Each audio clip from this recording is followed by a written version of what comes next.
আজ আমি তোমাদের এবিটিএ টেস্ট পেপারে 2026-এর 833 নম্বর পেজের অঙ্কগুলো করাবো।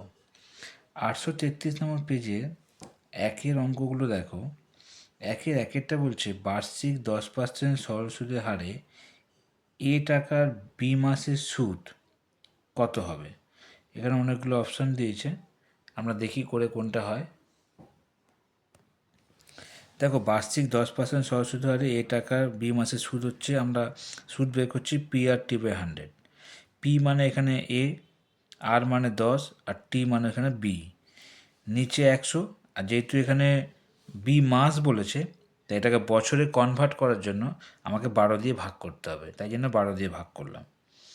এখান থেকে 0 0 কেটে গেল, তাহলে AB/120, তাহলে উত্তরটা হবে বি এর অপশানটা। 2 নম্বর অঙ্কটা দেখো, যদি এক্স সমানুপাতিক ওয়াই হয় তবে কোন অপশানটা হবে। সাধারণত যেটা আমরা জানি, যদি এক্স সমানুপাতিক ওয়াই হয় তাহলে x² সমানুপাতিক y² হয়। তার ওখানে অপশান এরটা বলছে x² সমানুপাতিক y², অপশান এ, তাহলে উত্তর হবে অপশান এ। 3 অঙ্কটা দেখো, এবিসি বৃত্ত চতুর্ভুজের এ কোণ যদি 100 ডিগ্রি হয় তাহলে সি কোণের মানটা কত হবে। দেখো, আমি একটা ছবি এঁকে নিয়েছি। এবিসিডি চতুর্ভুজ, দেখো বৃত্তস্থ চতুর্ভুজ, এর মধ্যে এ কোণটা 100, আর সি কোণ হচ্ছে, আমরা যেটা জানি যে বৃত্তস্থ চতুর্ভুজের বিপরীত কোণের যোগফল 180 ডিগ্রি হয়। তাহলে এখানে যদি এ যদি 100 হয় তাহলে সি হবে 180 থেকে 100 বিয়োগ করলে 80 ডিগ্রি, অপশান সি এরটা। 4 অঙ্কটা দেখো, sine theta equals to cos theta হলে 2θ মান কত হবে। তো দেখো, sine theta equals to cos theta, sine theta আর কস থিটা তখনই এক হয় যখন সাইন 45 আর কস 45, তখন তো এক হচ্ছে, কারণ সাইন 45 মান হচ্ছে 1/√2 আর কস 45 মান হচ্ছে 1/√2, তাহলে তখনই এক হয়। তাহলে এখানে থিটার মানটা হচ্ছে 40, আলটিমেট 45। আমাকে বলছে 2θ মানে 2 × 45, তার মানে 90 ডিগ্রি, অপশান ডি এরটা। 5 অঙ্কটা দেখো, একটি ঘনকের একটি বাহুর দৈর্ঘ্য এ একক হলে কর্ণ ডি হলে এ ডি এর মধ্যে সম্পর্ক কী। তো দেখো, বাহু এ, কর্ণ √3 × এ, তাহলে D equals to √3a, D হচ্ছে কর্ণ আর কর্ণের মান হচ্ছে √3a, তাই জন্য ডি ইকুয়ালস টু √3a, এটাই হচ্ছে হবে অপশান বি এরটা। 6 অঙ্কটা দেখো, 6,7,x,8,y,16 হলে সংখ্যাগুলি গড় নয়। এখানে কটা সংখ্যা আছে, 6টা, তাহলে 6টা সংখ্যাকে আমি যোগ করব, যোগ করে 6 দিয়ে ভাগ করলে গড় বেরোবে, আর ওখানে বলেছে 9, তাহলে 6 9 54, তাহলে 37 + x + y = 54, তাহলে xy মানে x + y = 54 - 37 মানে 17, তাহলে x + y = 17, অপশান বি এরটা। 2 1 দেখো, পি টাকা 6 মাসের অন্তর দেয়, যদি বার্ষিক 2% চক্রবৃদ্ধি হার সুদে n বছরের সমূল চক্রবৃদ্ধি কত হবে। পি ইন্টু 1 + r/, এখানে বলে দেয়নি কত, ইন্টু পাওয়ারটা 2n টাকা। তো দেখো, আমরা করে নিচ্ছি, এখানটা যা বললো তাই লিখেছি, পি ইন্টু 1 +, যেহেতু 2% 2 লিখলাম, এখানটা যেহেতু 6 মাস অন্তর তাই সুদের হারটাকে 2 দিয়ে ভাগ করতে হয়, তাই নিচে একটা 2 দিয়েছি, ইন্টু 100, আর ওপরে যেহেতু দুটো স্টেপ 6 মাস করে, 1 বছরের n, 2 বছর মানে 2n, তাই 2n করলাম। এবার আমরা কি করলাম, এখান থেকে 2 2 কেটে গেল, তাহলে পড়ে থাকছে পি ইন্টু 1 + r/100 2n, এখানে নিচের মানটা বলে দেয়নি, তাই উত্তরটা হবে 100। 2 নম্বর অঙ্কটা দেখো, ax² + b2bx + c = 0 হলে দ্বিঘাত সমীকরণের বীজদ্বয় বাস্তব ও সমান বলে দিয়েছে, তাহলে b² কত হবে। দেখো, ax² plus 2bx plus c equal to 0 সমীকরণে বীজদ্বয় বাস্তব ও সমান বলেছে। তাহলে ফর্মুলা হচ্ছে যেটা আমরা জানি B square equal two 4ac হয়। এখানে বি এর মানটা তো 2b, তাই আমি এখানে 2b স্কোয়ার করলাম ইকুয়াল টু 4ac। এখান থেকে 2a স্কোয়ার মানে 4b square equal two 4ac, 4 কেটে গেল, B square equal to AC. যেহেতু এখানে বি স্কোয়ার সমান সমান কত, উত্তরটা হবে এসি, উত্তরটা হবে এসি।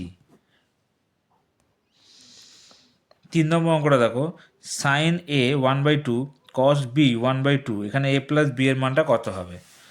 তো দেখো আমি সাইন এ লিখলাম, সাইন এ 1/2, 1/2 মানে সাইনের মান 30, তাহলে এর মান 30 ডিগ্রি হলো, একটা বেরিয়ে গেল।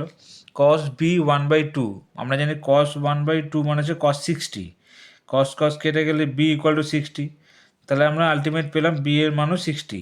এবার হচ্ছে এ প্লাস বি, এ হচ্ছে 30, বি হচ্ছে 60, যোগ করলে 90, উত্তরটা হবে 90। 4 অঙ্কটা দেখো, একটি সরলরেখা একটি বৃত্তকে দুটি বিন্দু ছেদ করলে সরলরেখাটিকে ড্যাশ বলা হয়। সাধারণত একটা বৃত্তের মধ্যে যদি একটা সরলরেখা দুই বিন্দু ছেদ করে এটাকে জ্যা বলা হয়, উত্তরটা হবে জ্যা। 5 দেখো, একটি নীলের অর্ধগোলকের ব্যাসার্ধ r একক হলে তার সমগ্রতলের ক্ষেত্রফল কত হবে? তো ব্যাসার্ধ যদি r হয় তার নীলের অর্ধগোলকের সমগ্র ক্ষেত্রফল 3πr², উত্তরটা হবে 3πr² হবে।